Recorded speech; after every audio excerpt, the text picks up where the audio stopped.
Hi, welcome to the Post Point Podcast. My name is Matt Walker. I'm Victor. And I'm Lauren.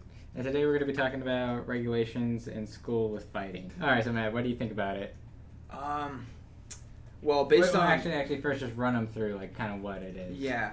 So a lot of schools have, rules related to how you get, suspended or expelled and what circumstances take place that lead to that related to, any physical contact, violence, or fighting that goes on. So some students will, for example, they will be, provoked into combat by another student, and then that person that was provoked still gets the discipline, even though they were just defending themselves. So a lot of people have mixed opinions on whether or not that's right. So yeah, I personally don't think it is right. Especially if someone comes up to you and starts trying to fight you, that you're just expected not to defend yourself. You either just kind of either run away. At my school, our counselors taught us to just if there was any type of physical altercation that was about to take place, you just run away pretty much. But I don't think teachers or administrators really understand the social implication of just running away from a fight like that. Mm-hmm. What the consequences will be afterwards, on a non-professional level, just socially around the school. Exactly right. So I think if something's about to happen, I think if you're just defending yourself, it should be justified rather than you getting in trouble for doing that. Exactly right. I agree with that. There are rules on it though. You have to, if you're gonna defend yourself, you can't really hit them back. Otherwise, it's a sign of aggression right back at the person, and that's considered wrong in a lot of ways. But you could grab their fist and hold them apart, which could lead to a headbutt. But you could just avoid that, I guess. But this usually is PHS and the bridge rules. This is the Puyallup district rules. That's ridiculous. Yeah. But usually you could sit there and before the aggression starts with the words I don't know what the old ones used to be post up, and then they'll start fighting. Mm-hmm. Before that happens, you can usually walk away, but most people go fine. But if you're being hit, I don't understand why you would be told just don't hit them back. Yeah. Let me get right on that. Just take the beating. Yeah. Their mentality on that. I don't think that really makes a lot of sense. I think that if you're provoked and you defend yourself, I think that you should, I think whoever throws the first punch or whoever is the aggressor when it starts that encourages the fighting, that person or both people, if they're both, doing it, should be punished. But the one that is just defending themselves, trying to, end the situation, those persons shouldn't be punished for, in my opinion. But, Yeah, I think also you brought up the point of just people who are trying to stop the fight, and let's just say one person steps in and pulls one person away, they can also get in trouble because then they're in a way holding one person back for the other person to punch them, and then they're some way just weirdly affiliated with that fight. It doesn't also help that a lot of teachers only see the mid to the end of the fight and not the beginning, so they don't even know when it started, and then they're the ones that help decide what happens. And most of the time now, if there's a fight and you're defending yourself, you get a 3-day suspension, and the person who started it gets a 5-day to 7-day suspension. Oh wow. Well, what do you guys think would be some alternatives, some more what kind of set rules would you have when it comes to physical altercations in high school? Mm-hmm. It's a good question. I would say personally, my opinion would be that if you are not the aggressor, so you're just a person defending yourself, then you shouldn't have to face the same discipline. And obviously, a investigation has to go on relating to how it all happened and how it all started. But typically in high school, there's a lot of witnesses to these things. So, but yeah, I think that if you're not the aggressor and you're not, encouraging violence or something along those lines, then you shouldn't have to face the same level of discipline or any discipline relating to suspension or expulsion from the high school or wherever school. So what do you guys think? I don't know, there's a lot of different ways you can go about it, but probably a better way to talk about how to diffuse it. Because most of the time they just go, don't do it. Okay, well, what if it happens? Like, sometimes it's usually just a bully beating up someone. How can the victim, diffuse the problem before it begins? Like, there's no talk about how to do that. They just go, well, if you do this, you get suspended. Like, okay, how do I not get involved in that? Like, there should be more talk about it. There should be more examples of, like, how to get out of it instead of just one way. Like, just walk away. If you're already getting punched in the face, it's kind of hard to walk away. That's good. So, more talk about how to, like, especially with grabbing and, like, going no and holding the wrist and going and stopping that. But also, like, how to, like, talk about it and say certain things to get out of things. Yeah.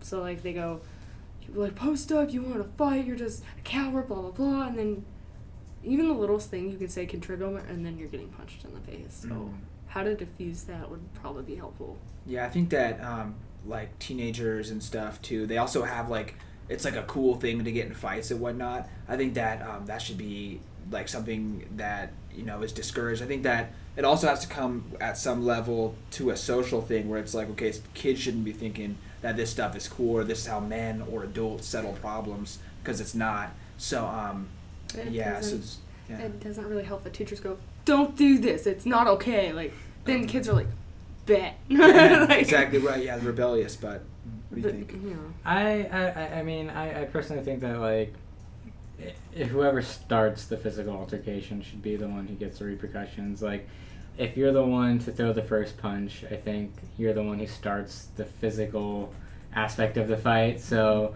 I think that person should be the one who gets in trouble. But then, you know, it brings up the point, like, what if, like, someone's just aggravating someone to throw that first punch? But I also think that just, you know, it's just kind of a skill you got to learn to just, like, kind of, sometimes you just got to take things and just be the bigger man and walk away, you know? Yeah. So that's, I agree feel with like, that, absolutely. yeah, you just kind of have to, like, get that skill of just being like, you know what, I just don't want to get involved and just walk away. But, yeah, I think, you know, definitely if someone's the one to throw the first punch, they're the one who started it, then they should be the one who gets in trouble. But then they should also consider, like, and, like, discipline part, that who's talking and who started the argument, because that's also a different realm, because that's considered the fighting words and, like, threatening, and that should be considered instead of just being like, well, you said it and then you got punched in the face afterwards. That should be kind of separated and then ruled out and investigated differently instead of put together, because then that could also, like, help decide what needs to be done instead of just, you were both suspended, even though one of them didn't do anything other than they got walked into it. Yeah. I don't think that's fair at all. There's also the situation of just, like, I remember one thing at my school, like, these two kids got in a fight, and, you know, when two people are fighting, they're not really paying attention to the surroundings, and they pretty much just butted into another girl and, like, screwed up her wrist. So I feel like there's just, I don't know, there's just weird things of, like, I'm pretty sure she got involved with it after that. Like, you know, you just get butted into a fight, you're like, what the heck? And then you get physically aggravated and, like, step in. So I just feel like, you know, people like that who just kind of, like, are at the wrong place at the wrong time also shouldn't really get in trouble for, like, you know, getting hurt and then wanting to do something about it. Yeah, exactly right. No, I agree with that. Okay. But this is actually, like, in the handbook. A reasonable physical response to an assault may include holding this assailant's hands or arms to prevent the assault, or pulling the two fighting. So you can't just pull one. There has to be two people pulling both apart, or however many is fighting apart, and hold them until an adult staff can arrive and intervene. But sometimes it's too late. Like, sometimes it would be during passing, and it will be not in a very well-known hallway, and people are just ignoring it because they're like, oh, well, because they don't always care, and their phone's more important. Yeah. Which is why at PHS, if you were there standing and they find out you were, and you were even recording, you also get in trouble. You're just as bad if you're not the one reporting it and getting the teacher, when most of the time some people are like, I don't even know what to do. Like, some people just freeze, which can happen, like, especially when you're about to get punched, you're like, I don't know what to do. And that's just how some people are. because you had the three, like, you can fly, fight, or, you know, you Mhm. freeze, you know? And you can't help it, but they get in trouble. Even if you grab their wrist and you accidentally, like, hold too hard and then they get bruised, you can get in trouble for that. What do you think about that? doesn't Like, help. people kind of there in the area kind of egging it on or watching it, you know, or recording it even. I mean, do you think they should get in trouble? Maybe not, in my opinion, maybe not suspended, but maybe, I mean, you shouldn't have recorded people fighting and then, you know, be distributing that. Something I also want to touch on is just, Yeah. like, there has to be two people pulling away the fight. When a fight's happening, you're not, like, communicating with other people. All right, you pull that person, I'll pull this one. You know? Just all, like, kind of just happens. if someone, like, wants to jump in and defuse the situation, like, they're not, like, planning things out. They're just going to step in and try to pull one of them away. Yeah. So if, like, no one else steps in, now that person who was just trying to, like, do the good deed of stopping it is now in trouble. Yeah, but then it's hard to, if you go by yourself, to defuse it, and there's not many people who want to because they're scared that you're going to go, like, backhand real quick. Yeah. So, and the only thing I could think of that you could do if you're doing it by yourself is push them apart really quick and keep, like, getting in front of one of them and, like, no, can't. But then you have a chance of getting, you know, socked in the face. So good luck. But usually if you're planning on defusing, if you plan to do it, I recommend you have somebody with you. Or, like, have the person beside you go, hey, I'll pull this person off. I'm not just going to jump in, just pull this person off, and then you just keep this person back. Me personally, I have that mentality of, like, if I did step into a fight and I try to pull it apart and then I ended up getting hit, Yeah. I'd be like, yeah, no. I feel like I'd probably join in. Yeah. I can see that. So I'm just like, yeah, I'm trying to be the good guy and you're doing this. Yeah, All right. Seriously, like, I'm trying to help you guys. Yeah. As for, like, the, like, people, like, recording and being around it, I mean, I'm guilty of that. I don't record it, but I'll just, like, sit there and watch because I'm like, I had nothing else better to do. It's high school. That's a good point. Yeah, I didn't think about it that way. Yeah. Because, like, you would always know, like, when I'd be in the lunchroom, you would just see, like, a group of people just stand up and huddle in a circle, and you would just know a fight's happening. You just know exactly what's going on. Yeah. So it's just all, like, it's a big, like red flag right there. It's like, okay, something's going on, and it just intrigues you, and you just want to see what's happening. Yeah, exactly right. Yeah. Well, I mean, not a lot of exciting stuff happens in the cafeteria, so when it does, you're like, oh, Yeah. that's something to watch. But if you are in elementary, there's not really suspension. It's more your parents get talked to, but depending on how bad it is, you get That's worse. suspended. Yeah, I You're know. in elementary, that's even worse. I know. But then if you're, like, middle school, junior high and on, depending on your age, if you're under 18, then there's long-term suspension, which it can go up to 70 days. Oh, wow. But not with fights, it's like other stuff too. But there's normal suspension, it's usually 5 days depending on what happened. And then there's other, like, causes like detention. And now they're doing in-school suspension at PHS, which is called ISS. So you can't even get out of school. No, it makes you go back, because Sucks. I don't understand. I never understood suspending a kid, especially after a fight, going, now you get to be rewarded, you get to stay home. Yeah. So I was like, that doesn't make sense. Like, honestly, I would have gone in if I just did stay home then. Mm-hmm. But, you like, wouldn't be discouraged by that, that's for sure. yeah, you'd be like, I get to stay home and not do homework? Okay. Mm-hmm. But now they're doing the in-school stuff, so that it makes you sit in this really quiet room by yourself, and they bring your schoolwork, and you have to do it. Yeah, that's miserable. That would discourage me from fighting. That's for sure. Yeah. Yeah. I think that's also, as going back to the phone, like, I think maybe the people who record it can get in, like, a little bit of trouble. I think there's a huge difference between fights today and, like, fights that happened in high school in, like, the 80s. Like, now if you get if it's recorded, like, It's everywhere. you come back to school the next day and, like, everyone's star. talking about it, and it's, like, all over everyone's Snapchat. That's how I, like, saw a lot of fights. It was just, like, on a bunch of people's Snapchats. Like, a bunch of people were just reposting it and everything. There was even, like, a Facebook page. It got taken down, but it's called, like, GK Fights. Oh my And they would just post a bunch of videos of, like, fights that happened at the school. And I'm like, can you imagine being, like, the kid who got beat up, and now that video is just, like, on a bunch of people's Sitting around. phones? Yeah. That person could get potentially bullied or harassed afterwards. Yeah. They'd be like, oh my god, you got beat up, you're just a wimp. Mhm. You Yeah. know, stuff like that. And then, Yeah, exactly right. Yeah. And that's also, like, just kind of the nature of just, like, it's just kind of dumb how they expect you just to walk away or something. Because then it's just, like, you have that weird, like, social implication of just people like, wow, you just, like, wussed out on that fight. Like, okay. And then they look at you different and then all that. And you're just trying to be the bigger person maybe. And then you look like, like a coward or whatever they want to call you. So, I agree with that. But, yeah, it's a tricky one. That's for sure. The student must always first react from any threat or harm and contact an adult staff.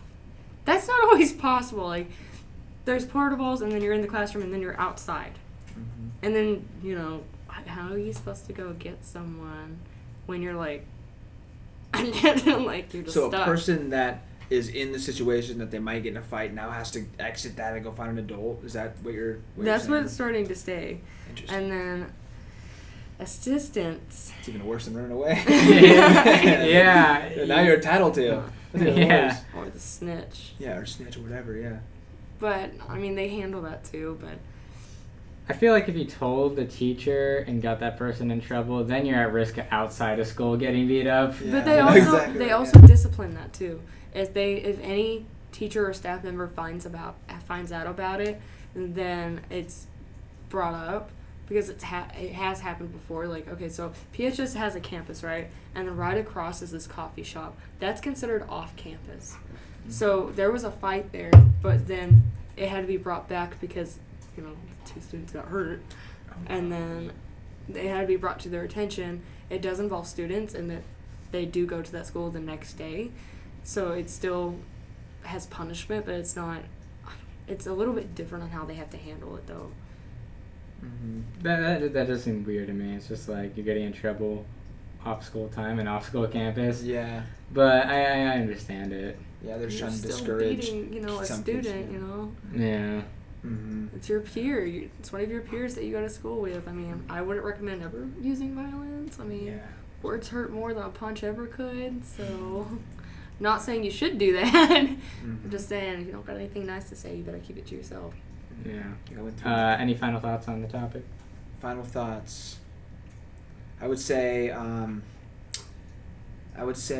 think a lot of the rules are kind of ridiculous in the sense that it's kind of hard to follow them, for a number of reasons, like the social implications of if you run away or you go, worse yet, go tattle and tell a teacher right away, then, that's tough. But I think that students should, the student that's in the position, the defensive position, shouldn't be punished similarly or the same as the individual that is provoking the violence or starting the fight. And if both parties are doing the same thing, then they both should be punished. But if it's one party that's being an aggressor towards another one that's not, then the one that's not shouldn't be punished for it. But yeah, I agree. I think just overall, like, something that I really didn't like about high school was just like it just really didn't feel like anyone had a voice. A lot of the rules there kind of felt like these are rules, and even if you have a valid point, it doesn't matter. You still gotta follow them. Like, I remember our math teacher straight up saying, like, because someone, there was a whole argument like of like, well, you're never gonna walk around with a calculator in your pocket, Yeah. And then now everyone does. Oh wow. So our teacher, our advanced algebra teacher, brought that up, and he's like, yeah, well, this is part of the curriculum. You guys have to take this class and pass it. So do it, Yeah. And that's kind of just how a lot of the rules were, which I just really didn't like. One that really upset me was that that I really hated was this. How there's like a no hat policy in like high schools. Yeah. Our school would have days where you can pay for like a bracelet, and then you can wear a hat if you paid for the bracelet. Oh, what? Yeah, and as someone who wears a beanie Taking all the advantage of you, time, yeah. I'm just all like, bruh, that's not cool. Yeah, exactly right. So it's just like, even with like a lot of people disagreeing with the fighting rules, I feel like nothing's gonna change because it's just, they look at you as a student and they're a teacher, and you can't really. These are the rules, and you can't really do much about it. Mm-hmm. Absolutely, yeah. I don't know, you guys pretty much summed it up. I don't know, the rules, it depends on how you look at the rules. Mm-hmm. I kind of agree with them in a way.